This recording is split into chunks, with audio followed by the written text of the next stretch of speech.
जी महाराज के सबर कर श्री भक्तमाल जी के सब संत भगवान के श्री स्वामी अग्रदास जी महाराज के श्री नाभाजी महाराज के श्री प्रियादास जी महाराज के श्री वृंदावन धाम की श्री बांके बिहारी लाल की श्री राधा वल्लभ लाल की श्री गिरिराज जी महाराज की श्री यमुने महारानी की श्री रामनाम महाराज की श्री महाराज जी की जय जय श्री राम।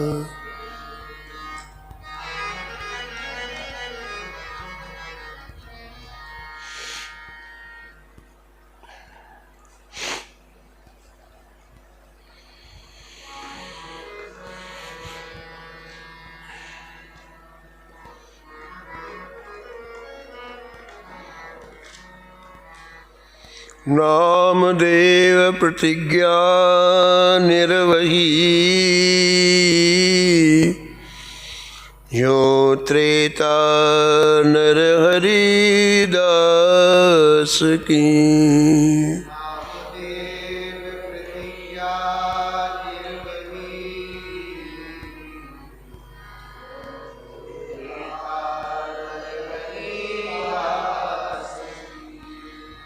बाल दशा बीठल पानी जाके पे पियो।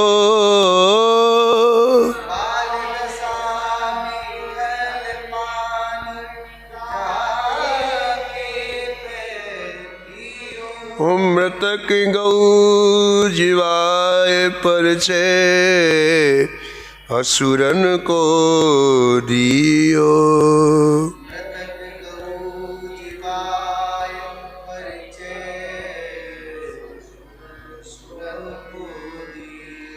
सेज सलिलते काल प्रथम जैसी ही होती।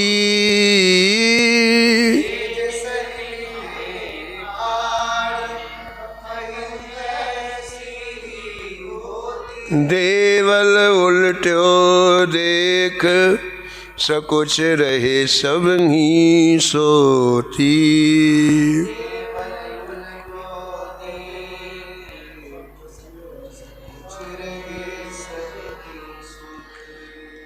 पांडुरनाथ कृत अनुग ज्यों पांडुरनाथ कृत शान सुकर छाई घास की।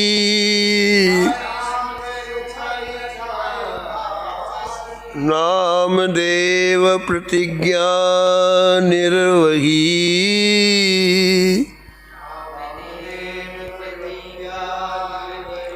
जो त्रेता नरहरि दास की।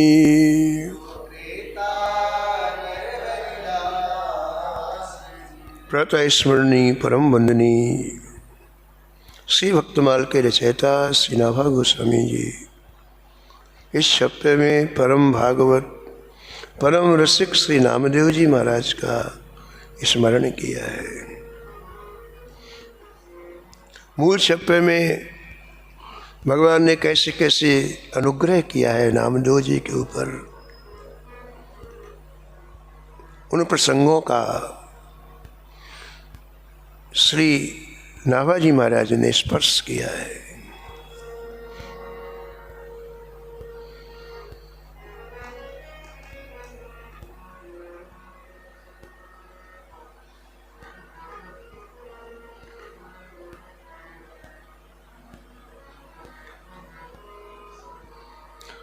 बादशाह के अहंकार को समाप्त करने के बाद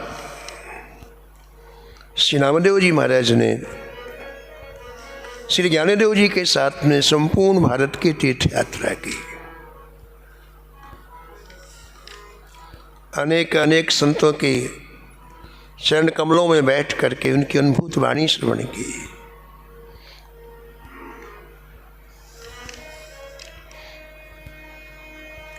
श्री ठाकुर जी जब अत्यंत अनुग्रह करते हैं तो क्षण जीवन में आते हैं, वैसे संतों के चरणों में बैठने का सौभाग्य प्राप्त होता है। संत मिलन सम सुख कछु नहीं। इस ब्रह्मा की सृष्टि में अनेक सुख है, लेकिन सर्वोपरि सुख क्या है?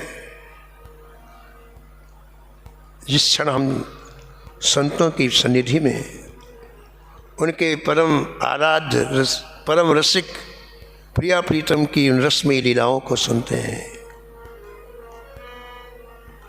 उससे श्रेष्ठ कोई जीवन का सुख नहीं है।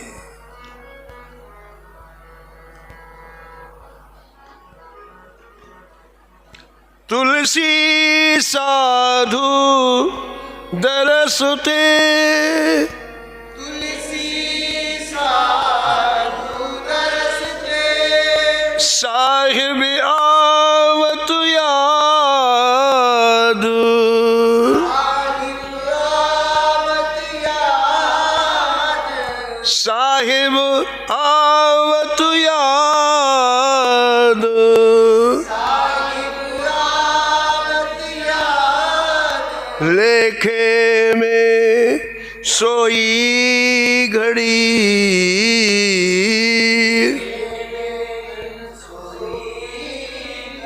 बाकी सब बर्बाद,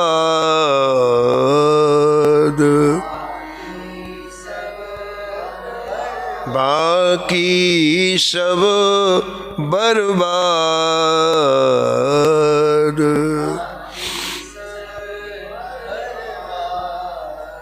गोस्वामी जी कहते हैं कि जीवन की वही क्षण, वही समय सार्थक है जितने क्षण हम संतों के चरण कमलों में बैठे, बाकी सब बर्बाद। ऐसा क्यों कहा? ऐसा इसलिए कहा, सत्संग के समय को श्री ठाकुर जी अपने हाथ से लिखते हैं। आप यहाँ 60 मिनट बैठे तो श्री राम जी स्वर्ण अक्षरों से 60 मिनट को लिखेंगे। आपका नाम लिखने के बाद आगे लिखेंगे अमुक तिथि को अमुक समय ये प्रेमी इतने मिनट इतने सेकंड तक सत्संग में बैठा। ये काम ठाकुर जी दूसरे को नहीं देते हैं, अपने हाथों से लिखते हैं। पूज्य महाराज श्री मथुरादास जी महाराज कहते थे कि सत्संग के समय को काल नष्ट नहीं कर सकता है। सृष्टि की कोई चीज ऐसी नहीं जिसको काल नष्ट ना कर दे, कुछ भी नहीं है, सबको खा जाता हो। सृष्टि बनाने वाले ब्रह्मा को खा जाता है तो और की तो बात ही छोड़ दो।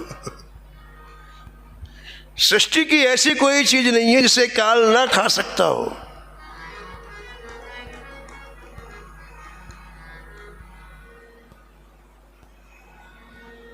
अंडे कटाए अमित लयकारी, अंडे कटाए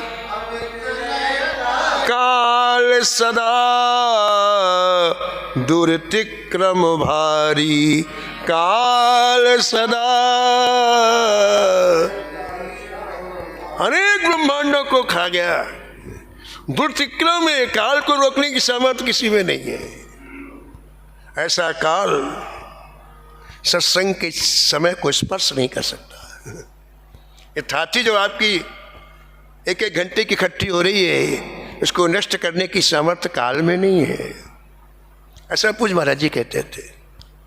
और ठाकुर जी इस समय को अपने हाथ से लिखते हैं, स्वर्ण अक्षरों से लिखते हैं। समय थोड़ा है लेकिन महान पावरफुल है। इतने बड़े जीवन में एक एक घंटे का समय कौन सा ज्यादा है, लेकिन बड़ा पावरफुल है। अब आप देखो जिस समय को काल नहीं खा सकता कितना पावरफुल होगा। इसलिए यही घड़ी केवल श्रेष्ठ है, तो बाकी तो काल खा जानी है। ऐसा गोस्वामी जी कहते हैं, लेखे में सोई घड़ी, बाकी सब बर्बाद।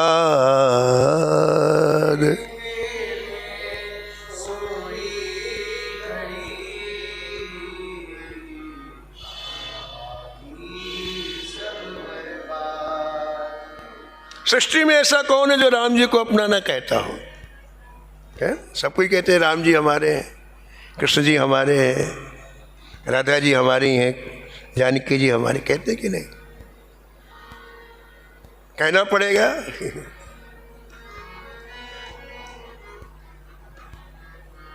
लेकिन गोस्वामी जी एक बड़ी जोरदार बात कहते हैं, बस सारी सृष्टि कहती है कि राम जी हमारे हैं, तो सबको आशा है कि राम जी हमारा कुछ ना कुछ करेंगे। सब ही कहावत राम के, सब ही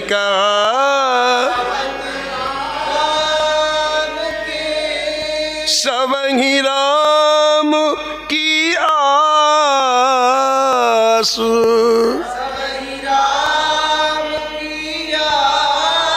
सब ही राम की आस।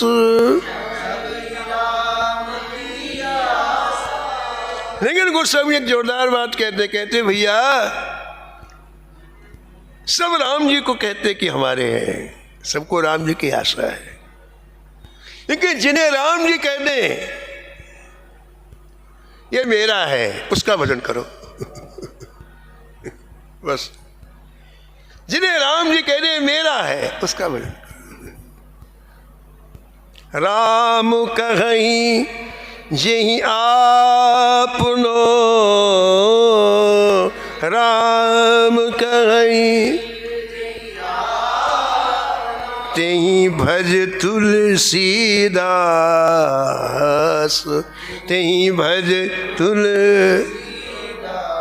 ये संतगण ठाकुर जी के अपने हैं, इनका संग करना, इनके चरणों में समय देना, इससे ठाकुर जी की प्रसन्नता अपने आप प्राप्त होती है।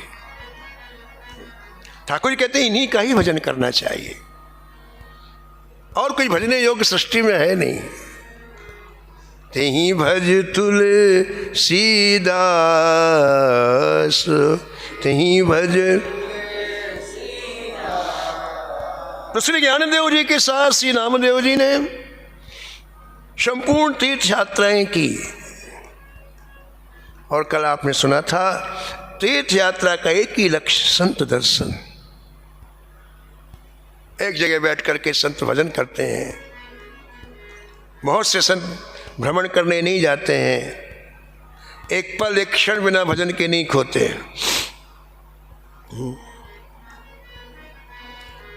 बाल भक्त ओम प्रकाश जी ने बहुत कम आयु में, मात्र 14 वर्ष की आयु में भगवान का साक्षात्कार हो गया। उन्होंने अपने साथी को पत्र लिखा, स्कूल में जो उनके साथ उनका मित्र पढ़ता था उसको पत्र लिखा,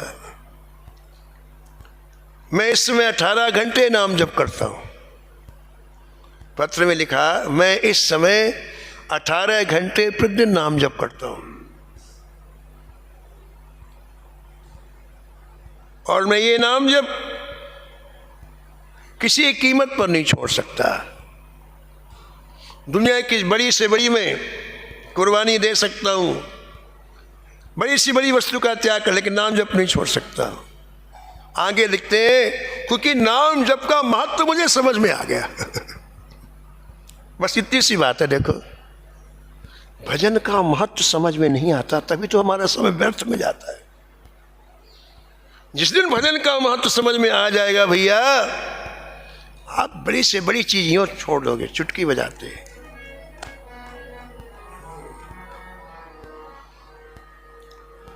तो बड़े बड़े संत अपने स्थान से एक जगह से कहीं नहीं जाते, भजन का महत्व उन्हें पता है।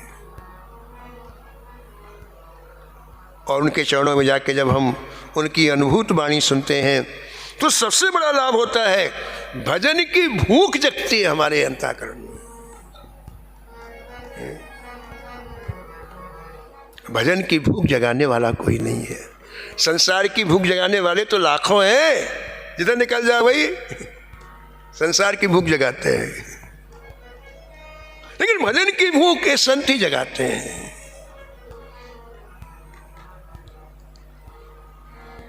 तो संपूर्ण तीर्थ यात्रा करके आप लौट रहे थे पंढरपुर। पंढरपुर से कुछ दूरी पर एक परम संत सेवी महात्मा रहते थे, जिनका नाम था गोराई चाचा। बड़े क्या कहे वाले, इतनी प्रीता संतों में उनकी हो। प्रीता एक अलग चीज, हृदय की वस्तु है, अंतरंग वस्तु है। कृपा करके ठाकुर जी किसी किसी को देते हैं। ये अंतरंग प्रीता ही, चाहे वो ठाकुर जी की सेवा हो, चाहे वो संत सेवा हो, एक रस का प्रादुर्भाव करती है। गोराई चाचा, चाचा ये संतों का दिया हुआ नाम है, संत ने चाचा कहते, नाम इनका था गोराई। क्या करते थे?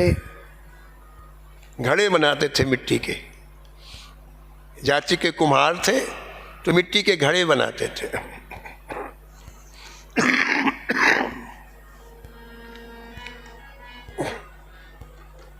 और घड़े बेच करके संत सेवा करते थे। इतने भाव से संत सेवा करते कि कोई संत उधर से गुजरे तो उनके पास जरूर जाना है। 10-50 संत रोज बने रहते। गोराई चाचा इतनी प्रेम से सेवा करते, संतों का मन लगता है। वृंदावन में कई ऐसे संत गुप्त रूप से हैं, जिनके हाथ कह दिया आप भोजन कर लो तो 24 घंटे भजन होगा।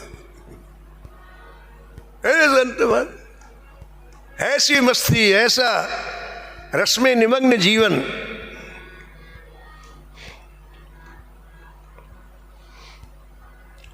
तो गोराई चाचा के यहाँ भोजन करने के लिए संत दौड़ते थे।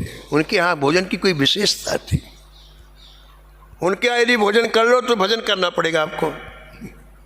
उनकी रोटी का कमाल था, रोटी अंदर गई भजन कराएगी।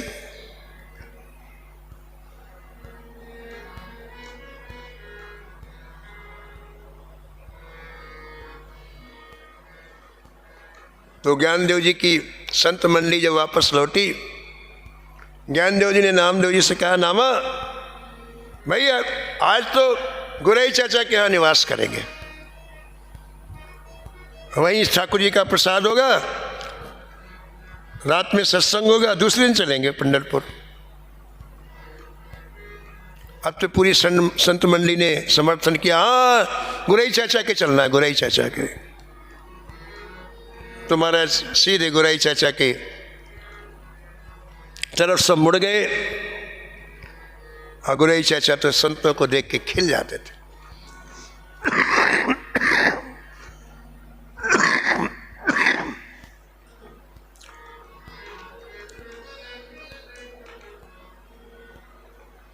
राम भगत प्रिय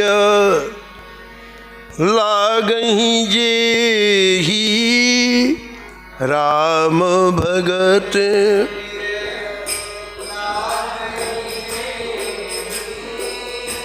तेहि उर बसहु सहित बैदेहि।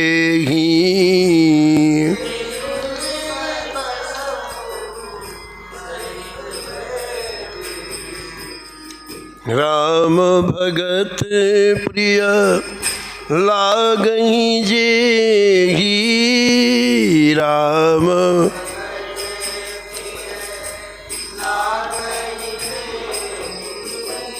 तेहि उर बसहु सहित बैदेहि।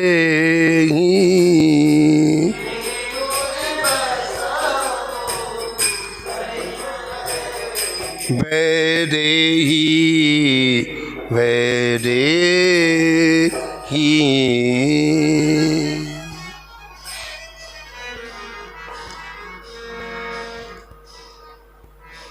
संतों को देखते थे खिल जाए।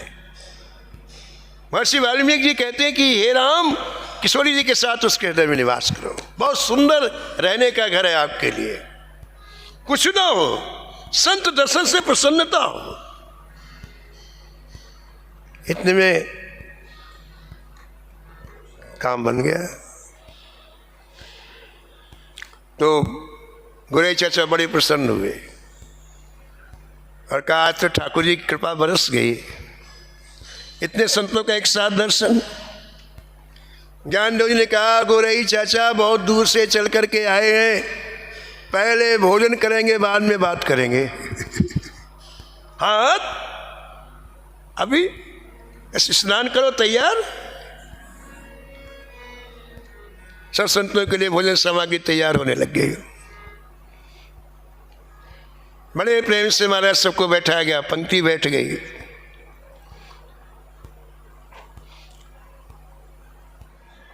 परोसने वाले परोसने लग गए। श्री हरिनारायण गोविंदा संकीर्तन होने लग गया। ज्ञानदेव जी की छोटी बहन का नाम था मुक्ता बाई। अभी छोटी थी, ज़्यादा उम्र बड़ी नहीं थी, 9 वर्ष के आसपास की आयु रही होगी। तो मुक्ता का उधर ध्यान था नहीं पंगत में। ऐसे गुराई चाचा बैठे थे आराम से, सब देख रहे थे बराबर पारुस हो रही है कि नहीं। तो मुक्ता जी जाके गुराई चाचा की गोद में बैठ गई। अब उनके पास जो सामान रखा था ना, वो घड़ा बनाने वाला, तो उसको देख के चाचा ये क्या है, चाचा ये क्या है, चाचा बेटा ये है, बेटा ये है, बताने लग गए। वो हथौड़ी सरीके होती है, एक जैसे हथौड़ी होती है ऐसी होती है, लकड़ी की होती है, उसको थापी बोलते हैं, थापी। तो उसको उठाया मुक्ता ने, चाचा ये क्या है। बोले बेटे इससे देखा जाता है कि घड़ा कच्चा है कि पक्का है। घड़े में नीचे हाथ लगा के धीरे धीरे उसके ऊपर से उसमें स्पर्श कराया जाता है। अगर कच्चा होगा तो मिट्टी निकल जाएगी, नहीं तो नहीं निकलेगी, उसको देखा जाता है। अच्छा, मुक्ता ने कहा कि गुरई चाचा ये जितने संत बैठे हैं इससे पता चल जाएगा कौन कच्चा है कौन पक्का। बोले हाँ। बच्ची तो थी, वो थापी लेकर के ऐसी पंगत बैठी थी लंबी संतों की, बस एक तरफ से एक पहले संत से लेकर के प्रारंभ किया सिर में 1 2 3 बार मारना। संत कुछ नहीं बोलते। फिर दूसरे को 1 2 3, वो भी कुछ नहीं बोले। ऐसे एक एक संत के सिर पर वो थापी 3 बार ऐसा प्रहार करना, कुछ नहीं बोला कोई। अब पंक्ति ऐसी चली जा रही हो, जा रही। कोने में नामदेव जी बैठे थे। नामदेव जी के सिर पर जैसे 1 2 3 मारा, नामदेव जी को बड़ा गुस्सा आया, खड़े हो गए। रे क्या बदतमीजी है, ठाकुर जी के प्रसाद पाते समय सिर में प्रहार करना। तो गुराई चाचा इधर से बोले बेटी ये कच्चा है, बेटी ये कच्चा है। अब तुम्हारा नामदेव जी को और बुरा लगा। इतने संतों के बीच में हमको कच्चा कह दिया।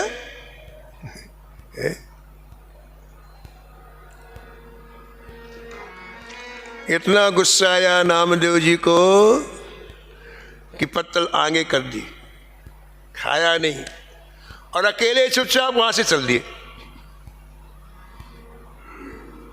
गुस्सा तो गुस्सा होता है, गुस्सा जहां आएगा सबसे पहले धर्म को दूर करता है। करे क्रोध जिम धर्म ही दूरी, करे क्रोध जिम धर्म ही दूरी। हम सब धर्म से बंधे हुए हैं। ये हमारे माता है, हमारे पिता है, हमारे गुरु है, ये हमारा भाई है, हमारी बहन है, हमारी पुत्री है, ये सब धर्म से तो बंधे हुए हैं हम। जब धर्म ही छोड़ के चला गया तो आप कुछ भी कर सकते हो। माता पिता की हत्या कर दो, भाई बहन की हत्या कर दो। तो क्रोध कितना पापी राक्षस है, आते पहले धर्म को विदा कर जाए यहां सब। तो दूसरी बात, क्रोध क्या करता है, जिसके पास आता है पहले उसको जलाता है, बाद में दूसरे का हित करता है। जितनी सात्विक वृत्तियां होती हैं सब जला के खाक कर देता है।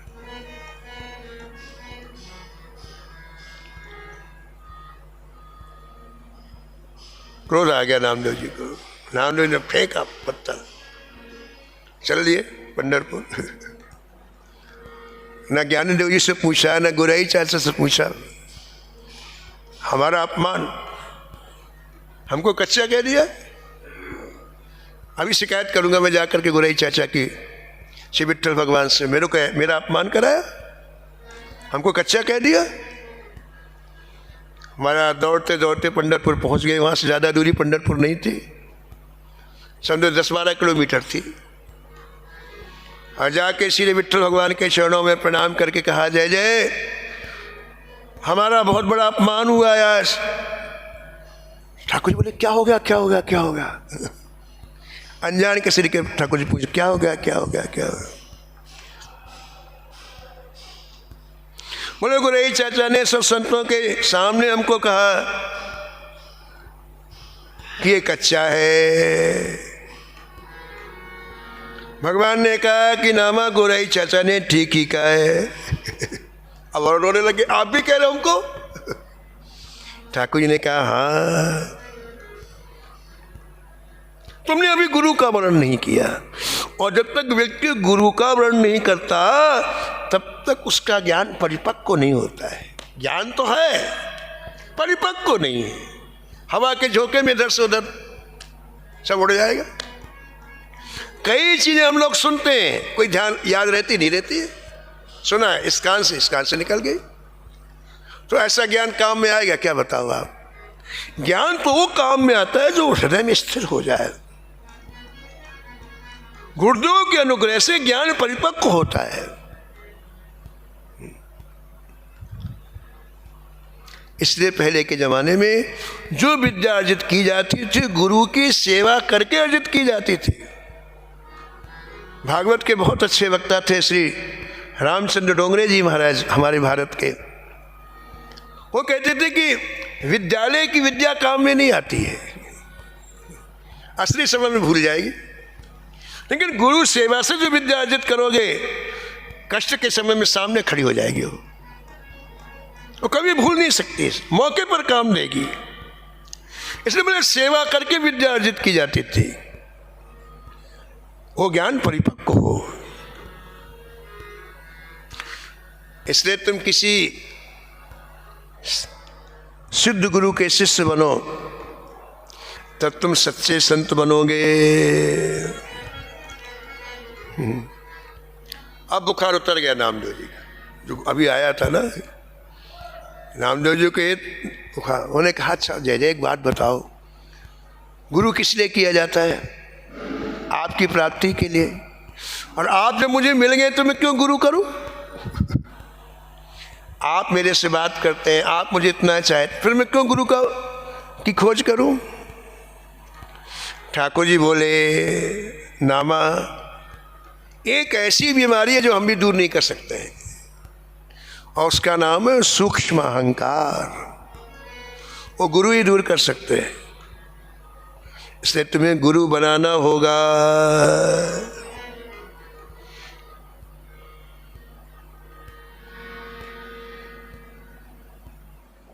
संस्कृत मूल अविद्या नाना,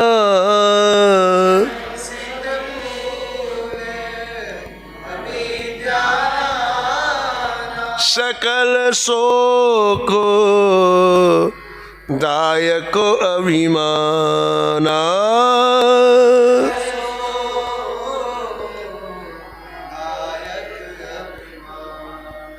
नामदेव महाराज श्री विट्ठल भगवान के चरणों में गिर पड़े। बोले, जय फिर आप ही बताओ मैं किसको गुरु बनाऊं? भगवान ने कहा कि देखो नामदेव, सुबह 4 बजे उठ करके तो उत्तर दिशा की तरफ चल देना। जंगल में तुम्हें एक संत मिलेंगे जिनका नाम विसोबा है। बस उन्हीं के पास जा कर के तुम दीक्षा प्राप्त कर लो। अब तो महाराज लगन लग गई, नींद ही नहीं आई नामदेव जी को। प्रातःकाल क्या उठना क्या। ठीक महाराज 4 बजे यहाँ से चल दिए उत्तर दिशा की तरफ। एक जंगल से दूसरा जंगल, तीसरा, चौथा, 5वां चले जा रहे हैं। सुनसान, कोई व्यक्ति नहीं है। घनघोर जंगल में एक टूटा हुआ शंकर जी का मंदिर देखा। चारों तरफ से दीवार टूटी हुई थी, उसके अंदर एक शिवलिंग तो बाहर से दिखाई पड़ रहा था। टूटी दीवार थी तो क्या देखा, एक लंबा सुड़ंगा व्यक्ति उसमें सोया हुआ है और अपने पैर को शिव जी के लिंग के ऊपर रखे हुए है। दोनों पैर शिव जी के लिंग में रख करके आराम से सो रहा है। इतनी देर से चले हुए नामदेव जी थे, थक तो गए थे। इस नास्तिक को देख के गुस्सा हो रहा है, कैसा धूर्त है, शंकर जी के ऊपर अपना पैर रखे हुए, इसको मजा चखाता हूं मैं। हमारे टूटे हुए मंदिर में घुस गए, बातचीत नहीं की, दोनों पैर उठा करके नीचे पटका पहले कस के। शंकर जी के शिवलिंग में पैर रखे हुए, यूं उठा के पटका। वो महात्मा कुछ नहीं बोले। जहां पैर पटका वहां से दूसरा शिवलिंग निकल आया। अरे, उठा के फिर पटका, तीसरा शिवलिंग निकल आया। घुमा घुमा करके पूरे मंदिर में पैर पटका, जहां पैर पटक तो शिवलिंग निकल आता। अब तो नामदेव जी आश्चर्यचकित हो गए। अरे बाबा, ये कोई साधारण महात्मा नहीं है, ये नास्तिक नहीं है, ये कोई पहुंची हुए महात्मा है। डर गए नामदेव जी। नामदेव जी से रहा नहीं गया। कहा, महाराज मैं आपका परिचय जानना चाहता हूं, आप कौन हैं?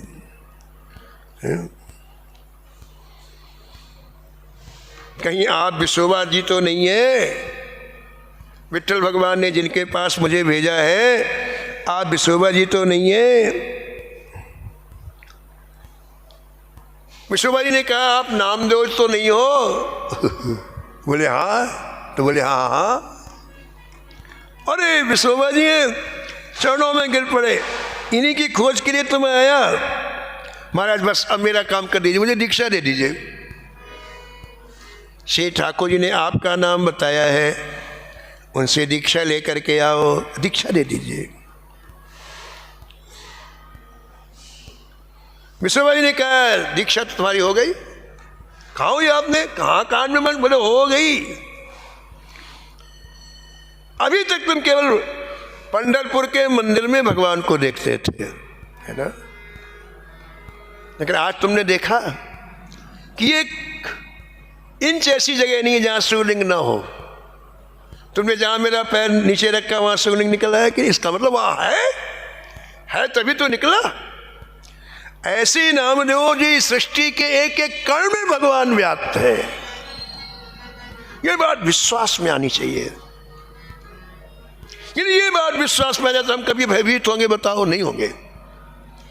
हम जब अपने आप को अकेला समझते हैं तभी तो भय लगता है, डर लगता है। व्यक्ति सारे पाप इसीलिए करता है क्योंकि वो ऐसा समझता है कि कोई देखता नहीं है। लेकिन जब हर जगह भगवान है तो कभी पाप होगा हमसे? कभी नहीं हो सकता है? हर जगह जानकी वल्लभ लाल जी विराजे, वो हमें देख रहे हैं, तो कभी निंदनीय कार्य होगा? नहीं होगा। बस दीक्षा का तात्पर्य यह है कि अब तुम सब जगह भगवान को देखो, सब जगह। प्रभु व्यापक सर्वत्र समान,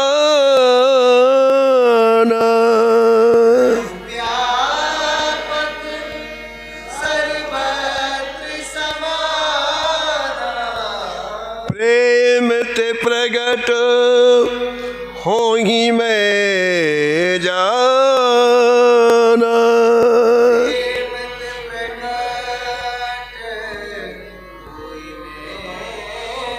प्रेम ते प्रगट हो ही मैं जाना।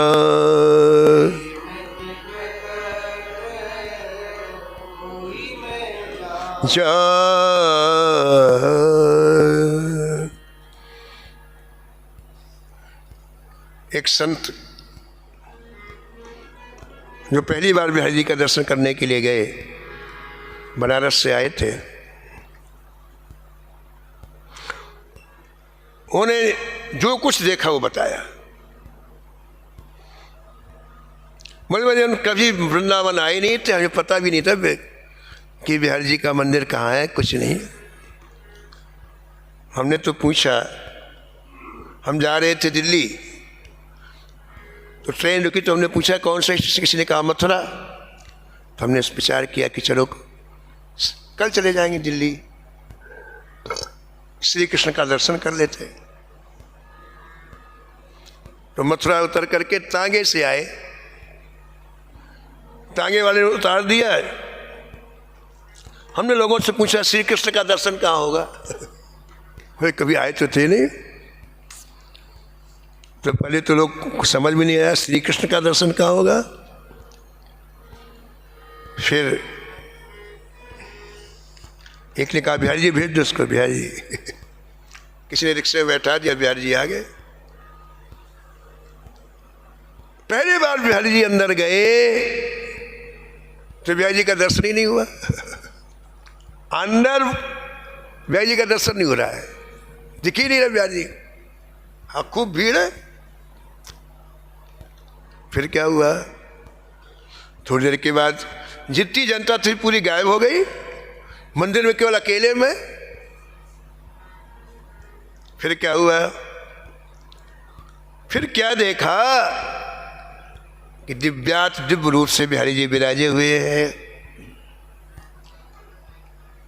फिर क्या हुआ, बोले 1 घंटे तक बिहारी जी ने बातचीत की मेरे से, 1 घंटे तक।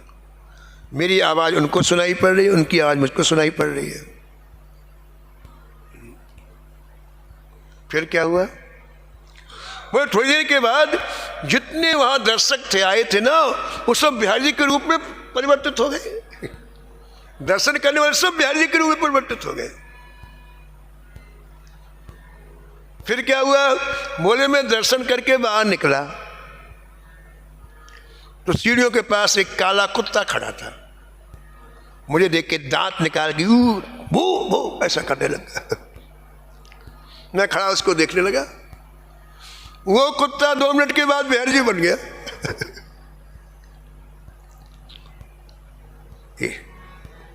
सब जगह भगवान का दर्शन करो, दीक्षा का तात्पर्य है। अभी हम एक जगह मंदिर में दर्शन करते थे, लेकिन ये वृत्ति निरंतर बनी रहेगी तो जीवन में कभी कोई भय नहीं रहेगा, निर्भय हो जाएंगे और कभी पाप बनेंगे ही नहीं। जो पाप हमारा पतन कराते हो बनेंगे ही नहीं। सब जगह हमारे ठाकुर जी हैं। यही दीक्षा का तात्पर्य है। महाराज ऐसा कह करके विश्वभा जी ने उनके सिर पर हाथ रख दिया, आशीर्वाद दिया और उनका हृदय गदगद हो गया। गदगद हृदय से नामदेव जी अब दौड़ करके आए, कहाँ, श्री ठाकुर जी के पास।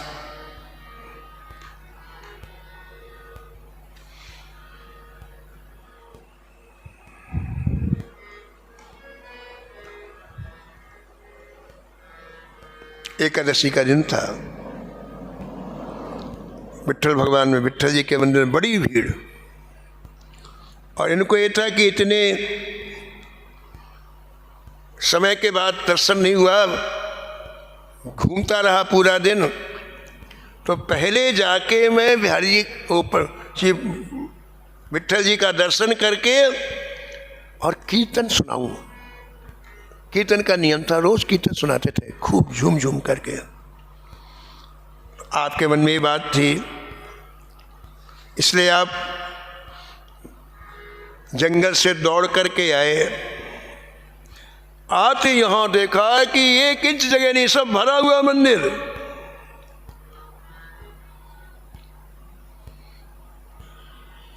देख द्वार भीर पगदासी कट बांधी धर, देख द्वार भीर मगदासी कटि बांधि धरि, कर सो उछीर कर चाहे पद गाइए,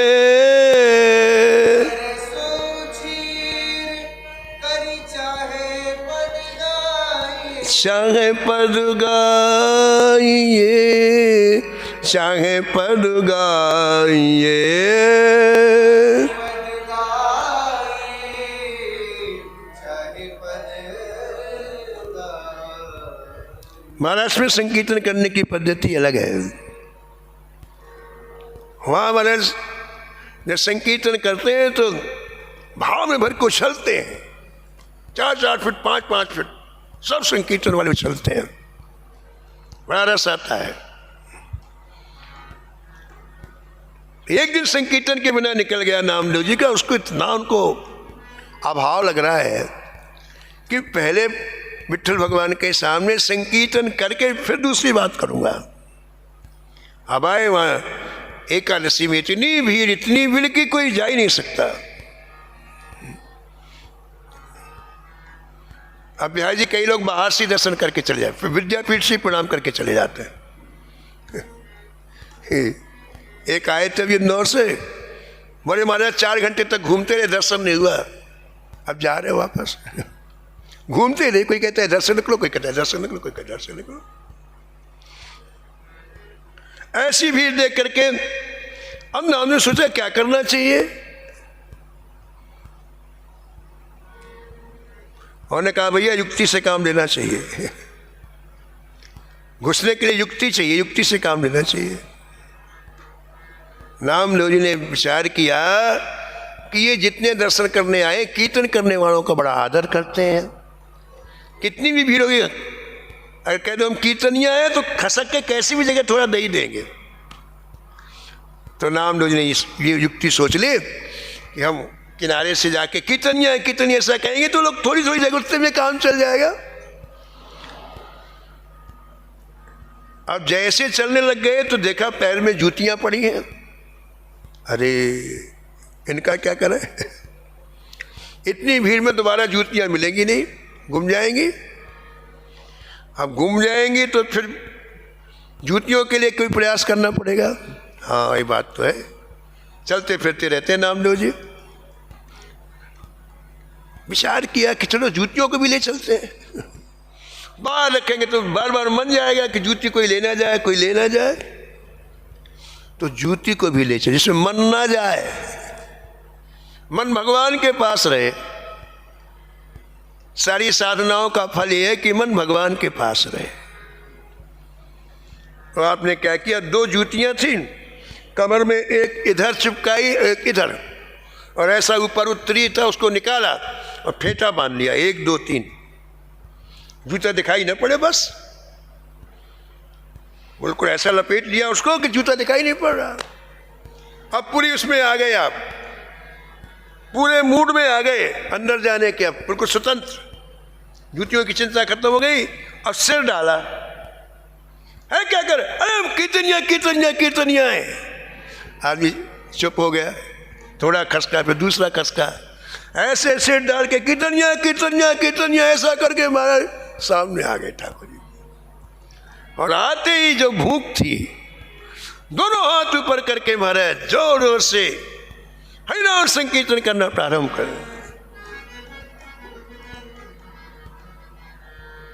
जय जय राम कृष्ण हरि, जय जय राम कृष्ण हरि, जय जय राम कृष्ण हरि, जय जय राम कृष्ण।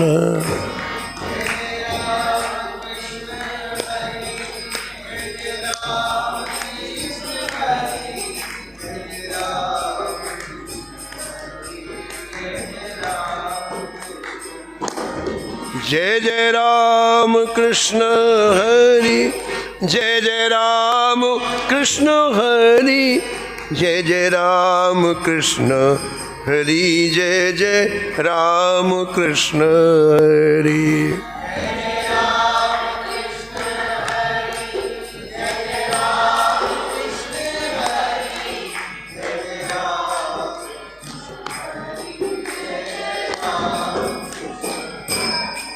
जय जय राम कृष्ण हरि, जय जय राम कृष्ण हरि, जय जय राम,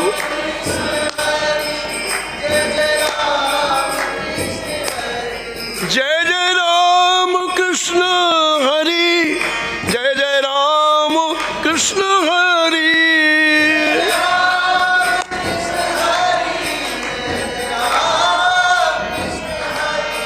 जय जय राम कृष्ण हरि, जय जय राम कृष्ण हरि, जय जय राम कृष्ण हरि, जय जय राम कृष्ण हरि।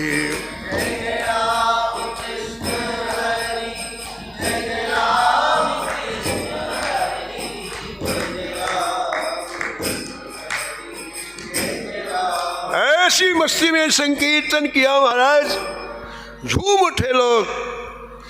और विठ्ठल जी मुस्कुरा रहे हैं। कई दिनों के बाद आए आज श्री नामदेव जी महाराज, इनको जी भर के आज दर्शन कर लेने दो, शेष कथा कल होगी।